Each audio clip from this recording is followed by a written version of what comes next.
trọ́fì ti gbà yìí trọ́fì wọn máa gba yìí títí ayé mi torí wọ́n pọ́n mi lé.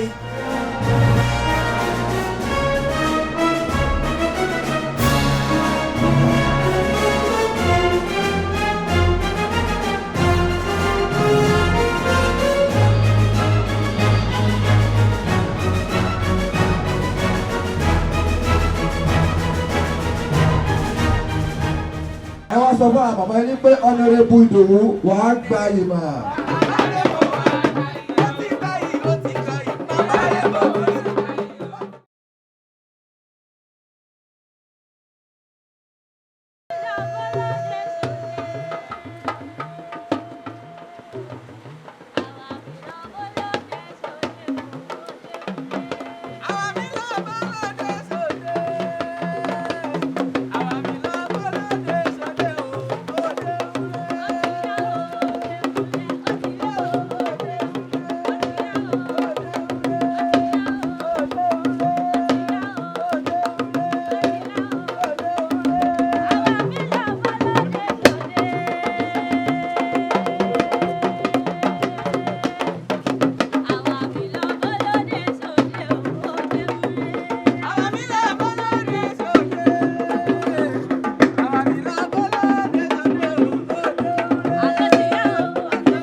àjòjì tó bá wọ́n gbòòrò ló jẹ́ ìyẹn wọ́n ilé bàbá.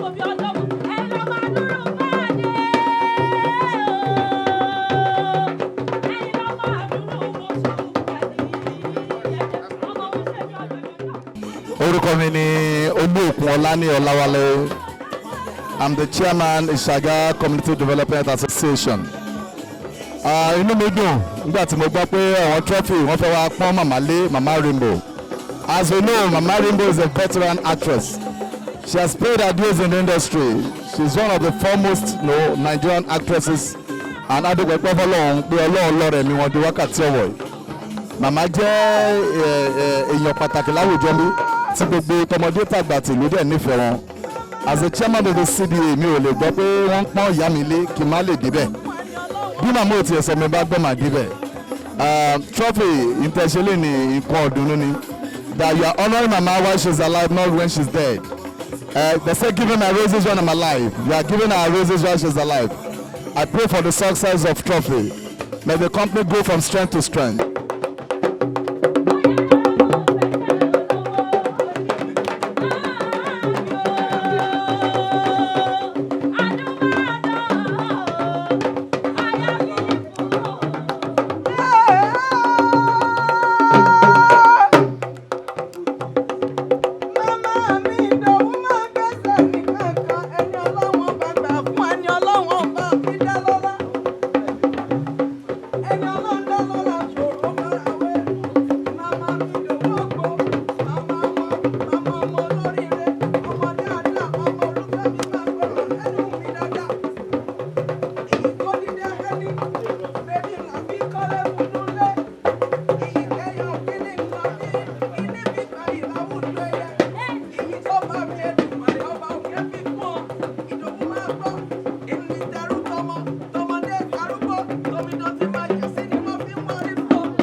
Orúkọ mi ni Ọlábísí Phillips Ọjọ́ra.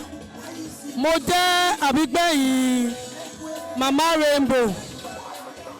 So adúpẹ́ oore tí trophy ṣe yìí. Èmi ta trophy ní ṣọ́ọ̀bù wa tàbí ń tàmàlà ní Sherry Magodo. Àmàlà ìyá Rainbow wà ń bẹ̀, adẹ̀ ń ta trophy ń bẹ̀. So adúpẹ́ fún trophy. Tọ́wọ́ pọ́n màmá wa lé fún tó ṣe yìí. Òkò ibi inú wa dẹ̀ dùn. Adẹ̀ gbàdúrà pé iléeṣẹ́ náà kò ní jóná. Ó máa lọ sókè sí. We really appreciate them and we love them. And we are using this medium to say thank you, Trophy.